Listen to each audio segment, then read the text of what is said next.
ચીનની ઇલેક્ટ્રિક વાહન નિર્માતા કંપની રીગલ રેપ્ટર મોટરની બ્રાન્ડ ઇલેક્ટ્રિક કારે વિશ્વની સૌથી સસ્તી ઇલેક્ટ્રિક કાર K5 નું વેચાણ શરૂ કરી દીધું છે। આ અત્યાર સુધીની સૌથી સસ્તી ઇલેક્ટ્રિક કાર છે, જેની ચીનમાં કિંમત $2100 એટલે કે લગભગ 1,53,000 રૂપિયા રાખવામાં આવી છે। આ એક નાની ઇલેક્ટ્રિક કાર છે જેને ક્વોડ્રીસાયકલ પણ કહી શકાય। આટલી ઓછી કિંમતે આવતી કાર પાસેથી જબરદસ્ત પાવર અને રેન્જની અપેક્ષા રાખવી યોગ્ય નથી। તેમ છતાં અમે તમને જણાવી દઈએ કે તે એક ચાર્જ પર 66 કિલોમીટર સુધી દોડી શકે છે અને તેની ટોપ સ્પીડ 40 કિલોમીટર પ્રતિ કલાક છે। આ વાહનની ડિઝાઇન એવી છે કે જે તેને જુએ છે તે તેને જોતો જ રહે છે। આ કારની સાઇઝ ટાટા નેનો કરતાં નાની છે। આ કાર દૈનિક ઉપયોગ માટે બનાવવામાં આવી છે।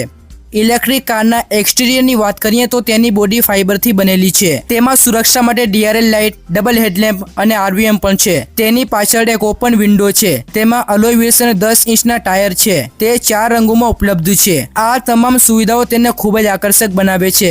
કંપનીએ બાઇક અને કારની ડિઝાઇનને જોડીને તેની ડિઝાઇન તૈયાર કરી છે। આ પોતાનામાં ખૂબ જ અનોખી આર્ટવર્ક જેવું લાગે છે। લોકો તેની ખાસિયતો અને દેખાવથી આકર્ષિત થઈ રહ્યા છે। આ કારની ચડાઈ ક્ષમતા 12 ડિગ્રી છે। આ સિવાય કારમાં નાની LCD પેનલ ડિસ્પ્લે આપવામાં આવી છે, જેના દ્વારા સ્પીડ, બેટરી લેવલ, હેડલાઇટ અને રેન્જ જેવી મહત્વપૂર્ણ માહિતી જોઈ શકાય છે।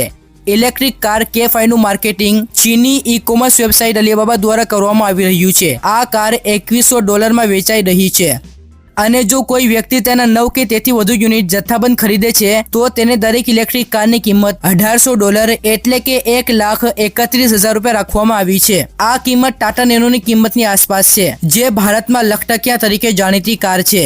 ઇલેક્ટ્રિક કાર K5 EV નું વજન 255 કિલો છે। તે 2.2 મીટર લાંબુ, 1.9 મીટર પહોળું અને 1.62 મીટર ઊંચું છે। તેમાં 2 લોકો આરામથી બેસી શકે છે।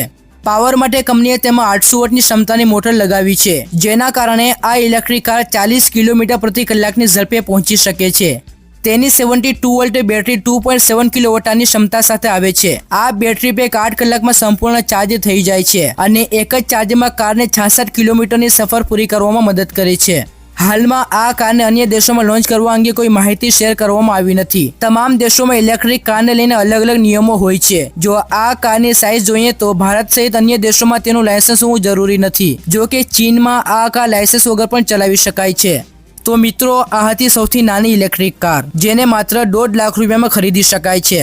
વિડીયો પસંદ આવ્યો હોય તો લાઇક કરજો અને આપણી ચેનલ EV ગુજરાતને સબસ્ક્રાઇબ કરવાનું ભૂલશો નહીં। ફરી મળીશું બીજા વિડીયોમાં। Take care, by.